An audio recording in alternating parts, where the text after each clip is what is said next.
আপনারা সবাই কেমন আছেন? আসছে আগামী 6 জুলাই 21 আষাঢ় শুভ শয়ন একাদশী বা শয়নাখ্য একাদশী, বার রবিবার। তো এই শয়ন একাদশী অনেক মাহাত্ম্যপূর্ণ বার। আপনারা মনে রাখবেন, তারিখ মনে রাখবেন, আগামী রবিবার 6 জুলাই 21 আষাঢ় রবিবার একাদশী। পরদিন সোমবার 7 জুলাই 22 আষাঢ় সকাল 9টা 29 মিনিটের ভিতরে আপনারা পালন করবেন। হরে কৃষ্ণ। তো এই একাদশী থেকে আরম্ভ হচ্ছে চতুর্মস্যাং ব্রত। সেই চতুর্মস্যাং ব্রত অনেক লোক শয়ন একাদশী থেকে দামোদর মাসের উত্থান একাদশী পর্যন্ত চতুর্মস্যাং ব্রত অনেক লোক করে। আবার কেউ কেউ এই একাদশীর পরে যে আসছে পূর্ণিমা, সেই পূর্ণিমা থেকে দামোদর মাসের পূর্ণিমা পর্যন্ত সেই চতুর্মস্যাং ব্রত করে। আবার কেউ কেউ সংক্রান্তি থেকে সেই সংক্রান্তি, দামোদর মাসের সংক্রান্তি পর্যন্ত এই চতুর্মস্যাং ব্রত পালন করেন। তা চতুর্মস্যাং ব্রততে 4 মাস, আষাঢ়, শ্রাবণ, ভাদ্র, আশ্বিন, কার্তিক, এই 4 মাস চতুর্মস্যাং ব্রত। এই 4 মাসে কিছু জিনিস আছে বর্জনীয়, যেগুলোকে ত্যাগ করতে হয়। যেমন শ্রাবণ মাসে সর্বপ্রকার শাক বর্জন করতে হয়। শাক খাওয়া শাস্ত্রীয়ভাবে নিষেধ, কারণ এই সময় শাকেতে অনেক পোকা হয়, যার জন্য এই মাসে, শ্রাবণ মাসে শাক বর্জন হয়। তারপরে ভাদ্র মাসে দই বর্জন, দই খাওয়াকে নিষেধ করেছে শাস্ত্রে। তারপরে আশ্বিন মাসে দুধকে নিষেধ করা হয়েছে শাস্ত্রে। এবং দামোদর মাস বা কার্তিক মাস যেটা, সেই মাসে সর্বপ্রকার মশলা এবং তেল বর্জন করা হয়েছে। তা আপনারা যেভাবে সম্ভব, যতটুকু সম্ভব হয় আপনারা মানবেন এবং পালন করবেন। এগুলা মানা এবং পালন করা হচ্ছে আমাদের স্বাস্থ্য রক্ষার জন্য, সুস্বাস্থ্য থাকার জন্য, শারীরিক গঠন ঠিক থাকার জন্য এগুলা মানা আমাদের। তা দয়া করে আপনারা যে যতটুকু পারবেন মানবেন, রক্ষা করবেন। হরে কৃষ্ণ। তো যাই হোক, আর আগামীতে গত একাদশীগুলা অনেক লোক পাঠ করেছেন, সুন্দরভাবে পাঠ হয়েছে। অনেক লোক গত একাদশীগুলা সুন্দরভাবে পালনও করেছেন। অনেক লোক বলেছেন যে এই একাদশী পালন করে আমরা খুবই আনন্দ হয়েছে। আমরা অনেক বলছে ফোন করে যে প্রভু এই একাদশী পালন করলাম, আমরা তো আগে ভাবতাম যে একাদশী বোধহয় মারাত্মক কী জিনিস, একাদশী কিভাবে করব, না খেয়ে কিভাবে থাকবো। কিন্তু আমরা এই একাদশী পালন করার পরে বুঝতে পারলাম যে না, একাদশী তো কোনো মারাত্মক কিছু জিনিস নয়, আরও সহজ জিনিস। ওই দিন আরও অনেক কাজ কমে যায় আমাদের।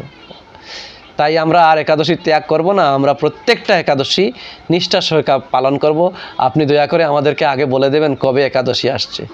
তো যাই হোক, আপনারা একাদশী যেভাবে আমরা নিয়ম দেওয়া হয়েছে, একাদশীর আগের দিন শুদ্ধাচারে থাকবেন, নিরামিষ গ্রহণ করবেন, এবং একাদশীর দিন যেভাবে শাস্ত্র উল্লেখ, সম্ভবত নির্জলা করবেন, না হয় সজলা করুন, সফলা করুন, অনুকল্প পান, তবু একাদশী করবেন, একাদশী ছাড়বেন না। কেন একাদশীর দিন পঞ্চরবি শস্য বর্জন করতে হয়। তো একাদশীর পরদিন পালনের সময় মতো পালন করবেন। একাদশীর দিন সর্বপ্রকার নেশা জাতীয় দ্রব্য, চা, পান, বিড়ি, সিগারেট এগুলা গ্রহণ করা যাবে না, শাস্ত্রীয় এগুলা নিষেধ আছে। হরে কৃষ্ণ। তো যাই হোক, আমি আপনাদের সামনে শয়ন একাদশী অনেক তাৎপর্যপূর্ণ, এটা রাজা মানদাতা করেছিলেন শয়ন একাদশী। সেই শয়ন একাদশী সম্বন্ধে আমি একটু আলোচনা করছি। আমরা শ্রবণ করি শয়ন একাদশীর মাহাত্ম্য। হরে কৃষ্ণ। মহারাজ যুধিষ্ঠির বললেন, হে কৃষ্ণ, আষাঢ় মাসের শুক্লপক্ষের একাদশীর নাম কি, এর মহিমা বা কী, তা আমাকে কৃপা করে বলুন। শ্রীকৃষ্ণ বললেন, ব্রহ্মা এই একাদশী সম্পর্কে দেবর্ষি নারদকে যা বলেছিলেন, আমি সেই আশ্চর্যজনক কথা আপনাকে বলছি। শ্রী ব্রহ্মা বললেন, হে নারদ, এই সংসারে একাদশীর মতো পবিত্র আর কোনো ব্রত নেই। ব্রহ্মা বলছেন, অন্য কেউ না। ব্রহ্মা বলছেন নারদ মুনিকে যে একাদশীর মতো পবিত্র ব্রত এই সংসারে আর কিছু নেই। আমরা অনেক ধরনের ব্রত করে থাকি, অনেক ধরনের বারে আমরা এইবারে এই ব্রত, এইবারে এই ব্রত, ওই বারে এই ব্রত, আজকে মঙ্গলবার অমুক ব্রত, কালকে বুধবার অমুক ব্রত, সোমবারে অমুক ব্রত, রবিবারে অমুক ব্রত, বৃহস্পতিবারে অমুক ব্রত। এইগুলো তো শাস্ত্রে উল্লেখ নেই। শাস্ত্রে একাদশীর কথা বলা হয়েছে যে ব্রতের মধ্যে সর্বশ্রেষ্ঠ এবং সর্বোত্তম ব্রত হচ্ছে একাদশী ব্রত। তাই আপনারাও নিষ্ঠা সহকারে একাদশী ব্রত পালন করুন এবং ওতে মন দেন, অন্য ব্রত করলে হয়তো পূর্ণ হতে পারে, আমি আমার প্রত্যেক ভিডিওতেই বলি যে অন্য ব্রত করলে হয়তো পূর্ণ হতে পারে, না করলে পাপ হবে না, কিন্তু একাদশী না করলে পাপ হবে। শাস্ত্রে তাই প্রমাণ, একাদশী না করলে পাপ হবে। তাই একাদশী ব্রত আপনারা করুন, অন্যটা যদি সম্ভব হয় করুন, আমার আপত্তি নেই, কিন্তু না করলে পাপ হবে না, করলে নিশ্চয়ই পুণ্য লাভ হবে। এই সংসারে একাদশীর মতো পবিত্র আর কোনো ব্রত নেই। সকল পাপ বিনাশের জন্য এই বিষ্ণু ব্রত পালন একান্ত কর্তব্য। যে ব্যক্তি এই প্রকার পবিত্র পাপনাশিনী এবং সকল অভীষ্ট প্রদাত একাদশী ব্রত না করে তাকে নরকগামী হতে হয়। যারা একাদশী ব্রত করেন না নিষ্ঠা সহকারে, তাদেরকে নরকগামী হতে হয়। আমি বলছি না, ব্রহ্মা নারদ মুনিকে বলছেন। আষাঢ় মাসের শুক্লপক্ষে এই একাদশী সায়নী নামে খ্যাত। এটাকে শয়ন একাদশী বলা হয়। ভগবান এখানে শয়ন করেছেন, আমাদের শাস্ত্রে বলছে যে ভগবান এই একাদশীতে শয়ন করেছেন, তারপরে আবার ভগবান পার্শ্ব পরিবর্তন করেছেন, তারপরে আবার ভগবান উত্থান হয়েছে। কিন্তু এটা শাস্ত্র ব্যাপার, কিছু লোকের ব্যাপার, কিন্তু আধ্যাত্মিক জগতে কিন্তু ভগবানের শয়নও নেই, ভগবানের উত্থানও নেই, ভগবানের পার্শ্ব নেই, ভগবান সবসময় জাগ্রত। এবং এই সময় ভগবান বলেছেন যে ভগবান সুতলে বলি মহারাজের ওইখানে ভগবান চলে যান এই চাতুর্মাস্যের সময়। ওইটা আরেকদিন আলোচনা হবে, অন্য ভিডিওতে কথা হবে এই বিষয়ে। তো এই ব্রত সম্বন্ধে এক মঙ্গলময় পৌরাণিক কাহিনী আছে, আমি তা বলছি। ভগবান শ্রীকৃষ্ণ বলছেন যে এই যে ব্রত সম্বন্ধে একটি পৌরাণিক মানে সত্যযুগের একটা অনেক মঙ্গলজনক একটা কাহিনী আছে, সেটা ভগবান শ্রীকৃষ্ণ যুধিষ্ঠির মহারাজকে শোনাচ্ছেন, যেটা পূর্বে ব্রহ্মা নারদ মুনিকে শুনিয়েছিলেন। বহু বছর পূর্বে সূর্যবংশে মান্দাতা নামে এক মহর্ষি রাজা ছিলেন। বহু বছর পূর্বে একজন রাজা ছিলেন সূর্যবংশীয়, যার নাম ছিল মান্দাতা। তিনি ছিলেন সত্য প্রতিজ্ঞ এবং প্রতাপশালী চক্রবর্তী রাজা। তিনি খুব সত্যবান ছিলেন, ধার্মিক ছিলেন, প্রতাপশালী রাজা ছিলেন। প্রজাদেরকে তিনি নিজের সন্তানের মতো প্রতিপালন করতেন। সেই রাজ্যে কোনো রকম দুঃখ, রোগ, ব্যাধি, দুর্ভোগ, আতঙ্ক, খাদ্যাভাব অথবা কোনো অন্যায় আচরণ ছিল না। এইভাবে বহুদিন অতিবাহিত হইল, কিন্তু এক সময় হঠাৎ দৈব দুর্বিপাকে ক্রমাগত 3 বৎসর সেই রাজ্যে কোনো বৃষ্টি হয় না। কোনো দৈব কারণে সেই রাজ্যে 3 বৎসর কোনো ধরনের বৃষ্টিপাত হয় নাই। দুর্ভিক্ষের ফলে সেখানে দেবতাদের উদ্দেশ্যে দান মন্ত্রের সোয়াহা, সোয়াধা ইত্যাদি শব্দ বন্ধ হয়ে গেলে, এমনকি বেদ পাঠও ক্রমশ বন্ধ হয়ে গেছে। এই যে সোয়াহা, সোয়াধা, উনি অগ্নির 2 স্ত্রী। সোয়াহা, অগ্নিতে আমরা যখন কোনো কিছু আহুতি করি, দেই, দান করি, অগ্নিতে যজ্ঞকুণ্ডতে যখন আমরা কোনো জিনিস আহুতি দেই, সেই আহুতিতে আমাদের উচ্চারণ করতে হয় সোয়াহা। আর আমরা যখন তর্পণ করি, পিতৃপক্ষের তর্পণ যখন করি, সেই তর্পণের সময় আমরা যেগুলা করি তখন ওইখানে বলতে হয় সোয়াধা। এই দুইটা জিনিস কিন্তু আলাদা, সোয়াহা আর সোয়াধা।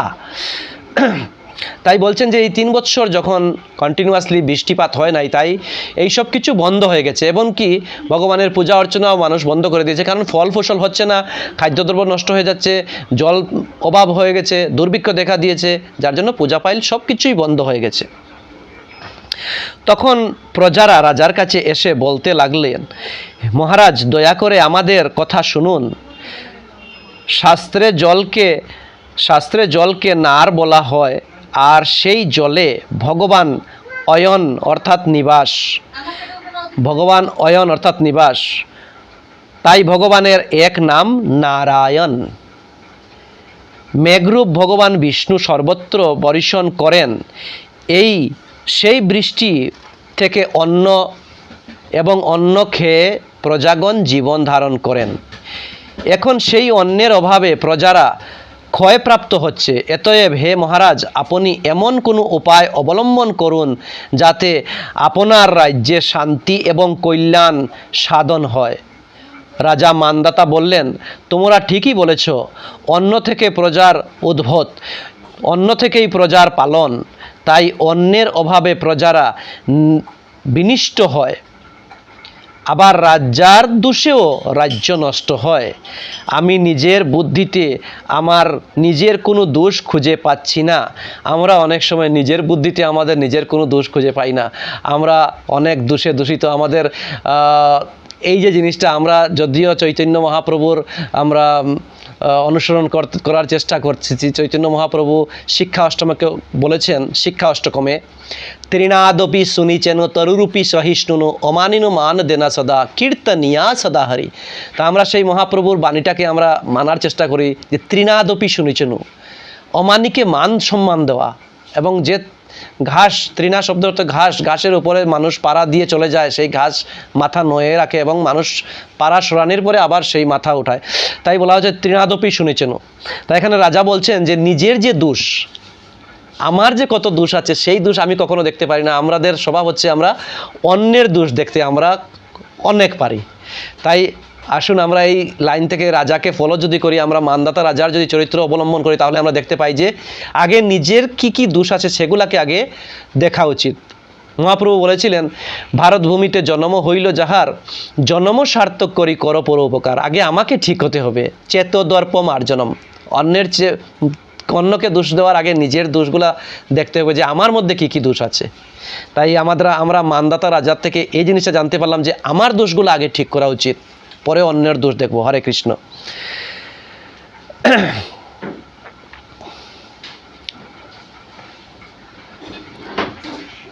তারপর রাজা ব্রহ্মাকে প্রণাম করে সৈন্যসহ বনে গমন করলেন। সেখানে প্রধান প্রধান ঋষিদের আশ্রমে ভ্রমণ করলেন। এইভাবে একদিন তিনি ব্রহ্মার পুত্র মহা তেজস্বী অঙ্গিরা ঋষির সাক্ষাৎ লাভ করলেন। তাকে দর্শন মাত্রই রাজা মানদাতা ঋষির চরণ বন্দনা করলেন। মুনিবর তাকে আশীর্বাদ ও কুশল প্রশ্ন জিজ্ঞাসা করলেন। রাজা তখন তার বনে আগমনের কারণ সবিস্তারে ঋষির কাছে জানলেন। ঋষি অঙ্গিরা কিছু সময় ধ্যানস্থ থাকার পর বলতে লাগলেন, হে রাজন, এটি সত্যযুগ। এই যুগে সকল লোক বেদপরায়ণ এবং ব্রাহ্মণ ছাড়া অন্য কেউ তপস্যা করতে পারে না। তখন ছিল সত্যযুগ। সত্যযুগের কিছু নিয়ম ছিল যে ব্রাহ্মণ ব্যতীত অন্য কেউ বেদ পড়তে পারবে না, এই ধরনের কিছু নিয়ম ছিল সত্যযুগে। এই নিয়ম থাকা সত্ত্বেও এক শূদ্র এই রাজ্যে তপস্যা করেছিল। তার এই অকার্যের জন্য রাজ্যে এই দুর্দশা। তাই তাকে হত্যা করলে সকল দোষ দূর হবে। ঋষি অঙ্গিরা বলছেন যে তাকে হত্যা করলে সকল দোষ দূর হবে। কিন্তু মান্ধাতা কি বলছেন? মান্ধাতা বলছেন, রাজা বললেন, হে মুনিবর, তপস্যাকারী নিরপরাধ ব্যক্তিকে আমি কিভাবে বধ করব? যিনি তপস্যা করছেন, উনি জপ তপ ধ্যান করছেন, ওনার জাত তো ইম্পর্টেন্ট নয়, তাহলে ওনাকে আমি কি করে বধ করব? আমার পক্ষে সহজ সাধ্য অন্য কোনো উপায় থাকলে আপনি দয়া করে আমাকে বলুন। রাজা বলছেন, অন্য যদি কোনো উপায় থাকে যেটা সাধন ভজন সাধ্য সাধন হয়, সেই উপায় থাকলে আপনি আমাকে নিশ্চয় বলুন, আমি সেই উপায় চেষ্টা করব সেটা পালন করার।